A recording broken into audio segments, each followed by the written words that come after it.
Голямото състезание с балони. В оживения град Джоливил имаше едно събитие, което всички очакваха с нетърпение всяка година, голямото състезание с балони. Децата от целия град украсяваха своите цветни балони и се състезаваха, за да видят кой ще достигне финалната линия пръв. Тази година най-добрите приятели Мия, Макс и Лили бяха решени да спечелят. Денят на състезанието беше слънчев и идеален. Мия избра балон във формата на гигантски тигър. Макс избра балон, който приличаше на ракета, а балонът на Лили беше във формата на вълшебен еднорог. Те не можеха да дочакат да започнат. Когато свирката прозвуча, те се понесоха в небето. Състезанието започна. Балонът на Мия, във формата на тигър, се носеше напред, поклащайки се на вятъра, докато балонът на Макс,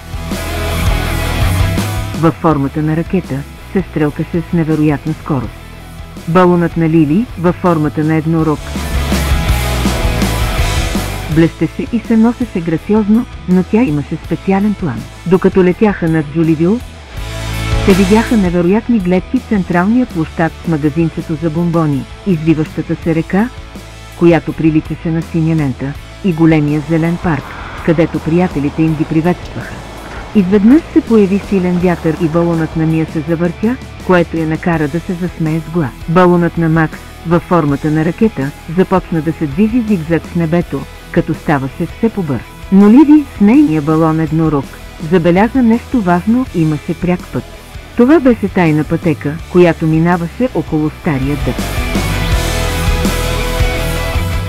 "Следвайте ме", извика Лили на приятелите си.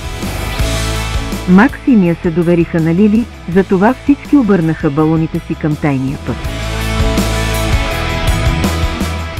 Заедно те изпревариха останалите състезатели.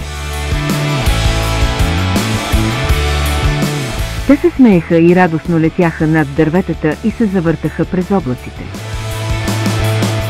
Точно преди финалната линия, приятелите направиха последно усилие. Балонът тигър на Мия изрева, ракетата на Макс се ускори, а еднорогът на Лили полетя с цялата си магия. Накрая те преминаха финала заедно, хванати за ръце и смеейки се. Те не се интересуваха кой е спечелил. Най-хубавата част от състезанието беше забавлението, което преживяха заедно. Те получиха лъскави медали и балони, пълни с конфети. Но най-важното беше, че имаха най-вълнуващото приключение в живота си. Поука, най-голямото забавление е, когато го споделиш с приятели.